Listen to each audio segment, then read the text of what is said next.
Chit Chat is sponsored by Fun Again Games, where everyone is welcome at our table, and your source for hard-to-find imports, liquidation games, new releases, and much more. Be sure to visit funagain.com to check it out. It's episode 93 of Chit Chat, and we're filling your earholes with our real most anticipated games for 2022. Mistakes were made, and you won't see our lovely faces, but you demanded we release the audio-only MEEPLE Cut, and who are we to deny you? Welcome back, and the gang is all here again. We just recently had our top 10 games of 2021, and we're all ready to talk about our most anticipated games 2021 is over. for 2022. We're so over. Let's look forward. It's almost like we're so over it as of like 10 minutes ago. Yeah. But we're going to talk about our most anticipated games for 2022. Now, I'll caveat this by saying we don't know if these games are technically going to hit, but we think They should all be 2022. We're in such a weird time. We really don't know for sure. It's like I'll tell you this. Dead Reckoning and Wonderland's War were on my last year's, and they could still be on I this think that's year. worth saying is some of the stuff that we thought was going to come out last year. Like I had Perseverance, Castaway Chronicles last year, which I'm still looking forward to. but it is coming because I have seen It is the coming. copies now. But I'm not going to put it on my list again. Yeah. So Right, so some of those aren't on the list, but you just never know is my point. So some of these we might be next year repeating, we might not be, and hopefully they come out. But we're going to go each through our own personal three most anticipated in no particular order, at least for me. By the way, we should say auto default Frosthaven. Yeah, we're all. Everyone is excited about Frosthaven. Well, I should say in general, we tried to pick some that we're excited about that aren't just like, well, duh. Yeah. Like there's some games coming out this year. Like I'll say it right now, Marvel Unmatched. Yeah. Where everyone's like, well, yeah, of course Right. we want to play Marvel Unmatched. You anyway. Well, I mean, there's a huge, and Frosthaven, there's a huge audience for these games. Yeah. We tried to pick some games that maybe, weren't just like automatic, of course, duh, like you want to play that game. Although we might say some, and you're like, duh. We might. You guys have talked about that game a billion times on the channel already. Possible. So anyway, with that said, we're going to go Jeremy starting first all the way down to Emily, and we're each going to have three. So I just totally lied to you guys before the camera came on. I just changed my whole list. Right? Wow. Just as we were talking? Yeah, mentally I was Let's keep it a surprise. Oh, Yeah. boy. It's just for the surprise factor. Well, then what is I it? sit on a throne of lies. Anyway. No, my first one is Free Radicals. I learned about this game not too long ago. I have the game. I haven't played it. It's anticipated to get to my table. Free Radicals is like this highly asymmetric game.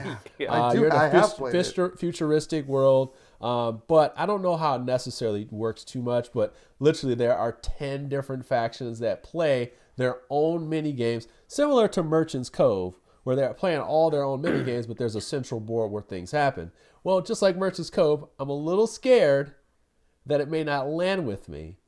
But when I've seen what I've seen so far, I'm very excited for the attempt at this design. And even the people who have play tested this, and the designers that were around it, that I respect, and I've seen it, they were like, this game is really good. He must be local to a lot of designers or something like that. But it seems like this is something that I would be into. And it is wildly colorful. It is wildly colorful. Yeah. It landed it's very for me. bold. I'll tell you, it landed for me. It's very bold. Oh, yeah. And the thing is, right, when you get done playing one of the factions, You want to switch to another one. That's a game where you're like, again, let's get another one. That's what I feel like because the games, the mini game of each character seems so interesting. So Yeah, we'll probably do a video. I mean, I wanted to play it a couple more times and get a feel for all the different factions. But I definitely want to do some more coverage on that It's a really nicely produced game, too, for WizKids. Fantastic. Yeah.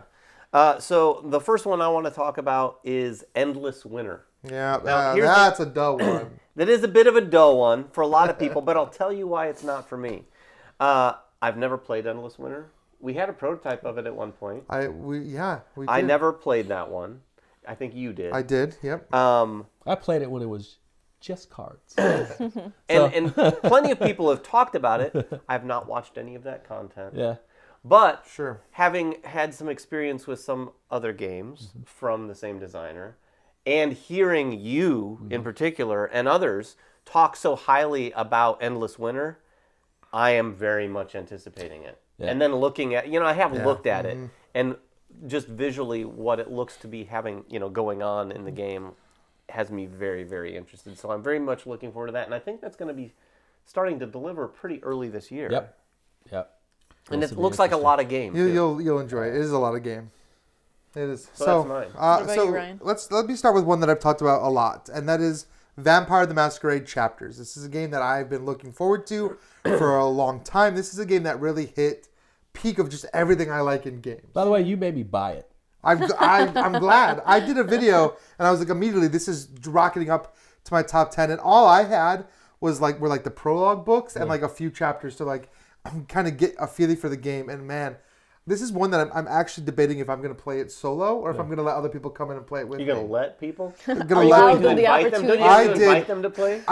You have to invite them into the, I got all the content. I got every box. I got all the expansions. I went all in on this game, which I don't always do.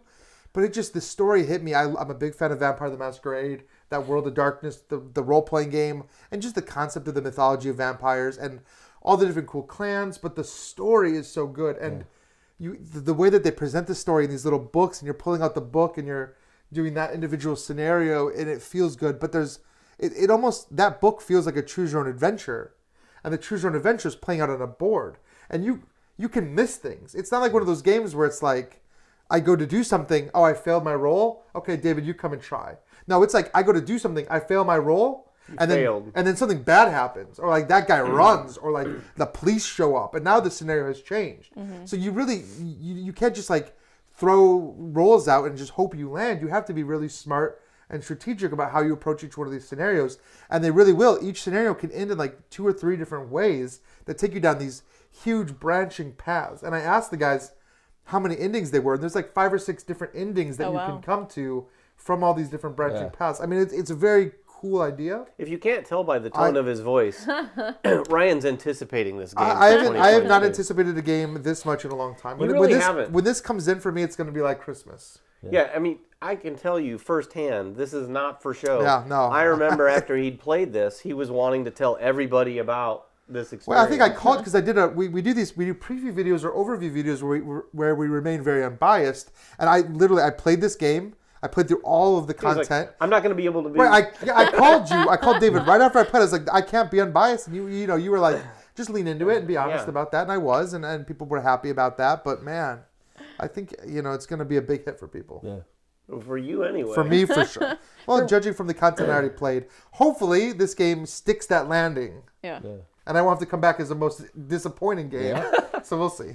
For me, the big hit, I already know because it was my number 1 from 2021 list, but I am still anticipating it, is Azuls Queen's Garden. And the reason it's anticipating is because it's not widely available right now in the States, and I'm super excited for when everybody gets their copy of this. Well, for when you get your copy. Yeah, when exactly. I get my copy of this, it will be everywhere because I will be bringing it with me everywhere. But just so that everyone has it and we can just pull it out of the table at any kind of game day. And this is the one that, the way you're feeling about yours, I'm feeling about Azul Queen's Garden, where I'm just excited to bring it out to the table, excited to get it played again, and really have that experience. Yeah, but when I played of it at Gen Con, was that Gen Con? It was Gen Con. Well, what we played of it at Gen Con, I really enjoyed, so I want to play a full game. Yeah, I think it's going to be a big hit. I think everyone's going to be talking about it this year, so another one maybe. I too am anticipating that. I thought to myself when we were talking about this game, and I was just like, yes, I think you should know that I like these types of games too. It's called Key to the Kingdom. It's by Restoration Games, which is on the way to my house soon. I'm excited about it. It's a game set in like a little fantasy world, and it's a very family-friendly, casual type game where you're gonna have to go get these keys or pieces to a key to put together, and really you're using your cards and stuff to move around this board. It's a really beautiful board, but there are certain parts where you go inside these pools or portals or whatnot, and it opens up another side of the book, and it has a whole different world in it. And each part of these areas, when you go get the keys, there's like little mini games that you play, and you kind of bet, but the equipment that you have is like your +2 or -2 or whatever to your stat checks on top of your rolls. So you have this little system of how that card play works. It's just the 2 times that I played it, I was just like, that's fun. This is just what fun is right now. Like, will I love it? I don't know. But it's just like, I played this 2 times and I was just like, this is fun. And I looked at everybody playing the table. I was like, everybody Right. is having a good time. You know, I'm like, that's a good sign for a game. I don't know what type of gamers they are, but it was like, you could tell. They were like, and some guy asked, could he buy it right away? You know, like, oh, that's nice. It was very much like, yeah, I want this game. That's cool. It's like Mage Knight for kids, man. You're moving around the world map. You're gathering all these. If they want to make a game called Lil Mage Night, I'm down. Lil Mage Night. Is that Lil? Yeah, Okay. Lil Mage Night. Okay, you heard it here first, Whiz Kids. Get on it. Okay, my next one is from the same designer of Endless Winter. Yep. And it is Resurgence. You might have heard us talk about Resurgence at one point during 2021. We had a chance to play this at Gen Con. This is also one, kind of like you were on Vampire. Oh, no, I'm like this with Resurgence, too. All of us who played it, we were like, if this came out this year, this would be in our top 10. Well, because we said we played it together. Yeah. Yeah. And so good. it's a bag builder similar to Orleans, set in like a post-apocalyptic Russia, with a lot more going on to it, but it's got like hints of Fallout in terms of theme. But the mechanics the mechanics are really interesting, and you're able to have all your the discs you're pulling out of the bag behind this player shield. So there's a bit of a reveal element that doesn't exist in Orleans that then you're placing out onto the main board, which is also a big difference. You do have your own board that you're placing on, but you kind of have to like build that up. Yeah, as I say, you have to build like a base that gives you scoring. Yeah, like that's it gives really you more opportunities to go other places other than the main board, because the main board is sort of worker placement. So if someone's in a location, there's some blocking going on to some degree. You know, this would have been on my list, except I knew you were talking about it. I didn't want to talk about it more than once. But, you know, the thing that I love absolutely most about this is Orleans has that cool thing where when you take something into your bag, you get something else. Like you move up a track, you get a resource, you get those little gears, whatever. In Resurgence, when you take a worker into your bag, it comes with a corresponding card. Yeah. And that card gives you some kind of ability now that you could just use. And so you're not just building out a bag, you're also building simultaneously a tableau of special abilities. That's super cool. And they're super unique. So you're ending up with this team, or whatever you want to call it. Yeah. That's just so different from everybody else's. Even if you're getting the same workers, you're getting different powers. Yeah, it gives you a bit of a feel of like almost like a Tableau or engine building sort of aspect of like what you're doing with that team. But yeah, really cool looking game. Cannot wait for that to show up. What about you, Ryan? So this is kind of out of left field for me, but this is Risk Shadow Forces. Probably the only time you'll hear me play Risk or talk about Risk, because I do not like Risk. Yeah. Risk is one of those games that brought me into the hobby, but I don't like it because it's just so random, yada, yada, yada. Sure. I didn't play Risk for many years until Risk Legacy came out. And, you know, Risk Legacy was the first real Legacy game of this big trend that I loved. And just seeing the board change and the world change and you building these big cities and whatever. This is almost like a sequel to that. That's what they're saying. This is like a follow-up to Risk. But it's, you know, it uses a Risk board, but it's not big global scale armies. It's like small squad-based combat. And you have like squads and you're building these squads. They actually brought on Craig Van Ness, who designed HeroScape, is designing this with a lot of the like. So some of the old stuff are from Rob Davio. Some of the original Risk Legacy stuff is there, and then you also have this like Shadow Forces element that Craig is bringing in, which I think is super interesting. I mean, who knows, you know, but it looks cool. It definitely looks enough to like really have captured my interest. Interesting. I didn't even know anything about that game. It looks. I mean, if you see the board looks cool. The figures look cool. Everything looks cool, and it's not necessarily just like a player elimination style game. Since it's Legacy, you're trying to do these objectives, and as you complete these missions, you're able to add things to the board, take things away, change things, build up cards. I think it's going to be fun. Very cool. Nice. My next one is Weather Machine. So got to play my first Lacerda this year, and I really liked it. So we played quite a few more. We did. And so now I am highly anticipating Weather Machine coming out next year. We did get a chance to sit down and play it, and I really, really enjoyed it. It's definitely an efficiency puzzle, worker placement. You can do 1 or 2 actions at each spot, and it's really well done in that it's tight like any other Lacerda game, right? You're trying to figure out how do I maximize these actions and also make sure that I'm doing more than my opponents are doing because I have a limited amount of time. It has a lot of escalation like Ryan likes in a game. I do. So the first half feels very different than the second half where you're doing so much more. It's got a cool theme. You're a scientist building this weather machine. It's kind of a little bit steampunk. it's got great components. I just love so much about it, and I'm really excited for it to hit all the tables and for people to be like, hey, you want to play? And I'm like, yes. Count me in. Well, that escalation is so cool in Weather Machine because literally you are a scientist, and I like that. Like the first half of the game is you're doing all these little experiments, trying to like actually write papers. Yeah. Right. And once you have a paper published, like and you've done all your research, then you can actually practically build the machine. Oh, which is really cool. So it really does feel like that's cool. The actual process of invention. Lacerda instant.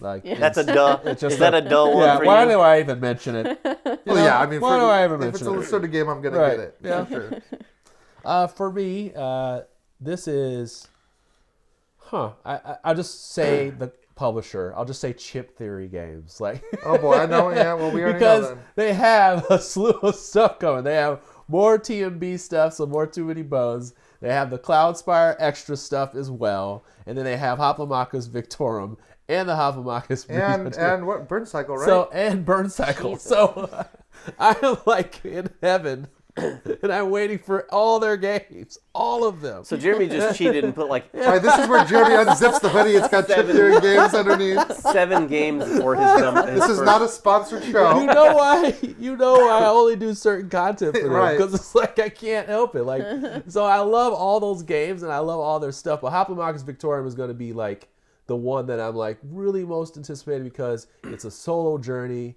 It's got some of the new tactics and stuff like that, and it's totally different. It's a standalone away from the Hoplomachus stuff. That's just really cool. And Burn Cycle was one preview I did for the channel with them, and I was at PAX U, and I saw the changes they had made because I actually had a little feedback that I trickled into that preview about one part of the game.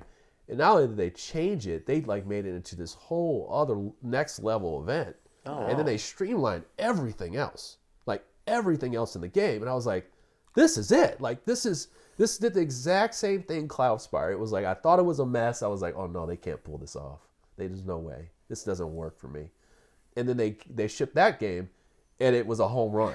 So like now I'm into all of their products, and Unbreakable for Too Many Bones is instant for me. That's in my top 3-4 games. So it's like they're giving me everything I want this year. I'm ready to have my whole entire top shelf of one of my Calyxes full of Chip Theory stuff. Chip Theory will fill Calyxes for sure. Yeah, it will fill Calyxes. All right, so the last one I'm going to talk about is Divinus. Yeah. Divinus is one that we've played a little bit, just a tiny, tiny little bit on the channel. Emily, Ryan, and I played, I guess, the first scenario. First couple scenarios.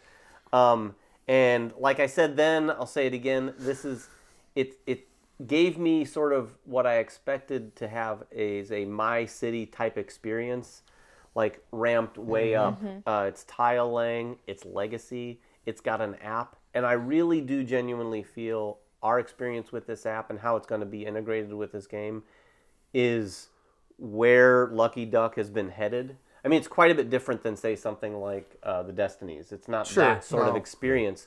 But I really was enjoying the way this was integrated with Divinus. I wanted to play more immediately. And how the tiles over time, you interact with the tile, and it becomes a unique tile for the future games. It's going to trigger events because of what you did there in the first scenario. And, you interact with people that then react to your presence again if you're the one who does the tile. But if someone else does the tile, it's going to be maybe a little bit different, but it's going to still be, acknowledge that you, if you're sitting at the table, had something to do with what took place. But I'm really looking forward to Divinus for sure. I want to play it. I loved what we experienced. Yeah, I'm a little sus on that game, but I'm like so interested at the same time. You would like it. It's like I want to try it. Like I really do want to. It's one of those things where it's like I'm really suspect, just like a lot of people are. It's like I don't know.